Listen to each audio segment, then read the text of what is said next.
বিয়ের ১৪ বছর পর আমার হাজবেন্ড দ্বিতীয় স্ত্রী আজ আমাকে ঘাড় ধাক্কা দিয়ে আমার সংসার আমার ঘর থেকে বের করে দিল। আমি বন্ধ্যা, এটাই আমার অপরাধ। সে আমাদের এলাকারই এক সম্ভ্রান্ত পরিবারের ছেলে। আমি ক্লাস 10-এ থাকা অবস্থায় সে আমাকে দেখে পছন্দ করে। তখন সে শহরের বিজনেস করত। যতবারই বাড়িতে আসতো আমাদের বাড়ির আশেপাশে ঘুরঘুর করত।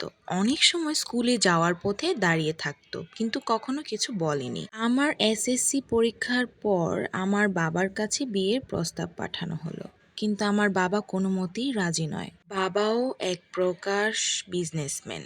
এদিকে ধীরে ধীরে আমিও তাকে ভালোবেসে ফেলেছি। তখন মোবাইল বলতে কোনো কিছুই ছিল না। সে ঘন ঘন আমাদের বাড়ির পাশে দাঁড়িয়ে থাকতো। তাকে প্রায় সময় আমাদের বাড়ির সামনে রাস্তায় দেখা যেত। বাবা বিয়ের প্রস্তাবে রাজি না হয় সে আমাদের সব আত্মীয় স্বজনের কাছে গিয়ে বলতো আমার বাবাকে বোঝানোর জন্য। যেহেতু একই এলাকার হওয়াতে সে আমাদের আত্মীয় স্বজনদের ব্যাপারে সহজেই জেনে গিয়েছে, কিন্তু বাবা কিছুতেই রাজি হবে না।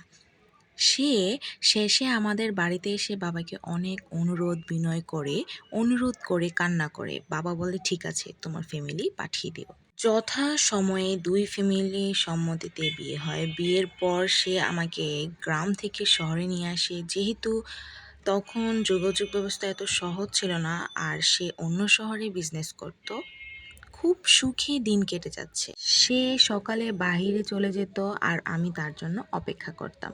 বিজনেস অন্যতম উপায় ছিল ভিটিভি। রাতে সে বাসায় ফিরলে দুজন একসাথে এশার সালাত আদায় করে রাতের খাবার খেয়ে কিছুক্ষণ টিভি দেখতাম।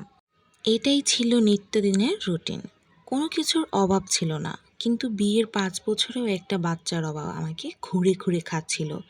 সে কোনোদিন বাচ্চার কথা মুখে বলেনি, কিন্তু আমি বুঝেছি তার বন্ধুদের যখন বাচ্চাদের সাথে মধুর সময় কাটাতে দেখে তার কতটুকু মন খারাপ হয়। সে আমাকে কখনো বুঝতে দেয়নি তারও প্রচণ্ড বাবা ডাক শোনার হাহাকার মনে। আমাকে সান্ত্বনা দিতে, বাচ্চা নেই, কি হয়েছে, তুমি আর আমি তো আছি, একসাথে জীবন কাটিয়ে দিব না হয়। আমরা গ্রামে গেলেই দুনিয়ার যত হুজুর আছে সবার কাছেই যেতাম বাচ্চা হওয়ার ট্রিটমেন্ট করানোর জন্য। শহরে একটা ডাক্তার বাচ্চাকে নেই। এভাবেই 11টা বছর কেটে গেল। আমি মা হতে পারিনি। নিজেকে একটা সান্ত্বনা দিতাম, আল্লাহ যা করে ভালোর জন্যই করে। তিনি হয়তো এখন দিবেন, নয়তো পরে দিবেন, নয়তো আরও ভালো কিছু, এটাই ছিল আমার বিশ্বাস। এখন তার কষ্ট দেখে আমি আর নিজেকে সামলাতে পারছি না। একদিন মনের মধ্যে পাথর বেঁধে বলেই ফেললাম, তুমি একটা বিয়ে করো, আমাদের একটা বাচ্চা হোক।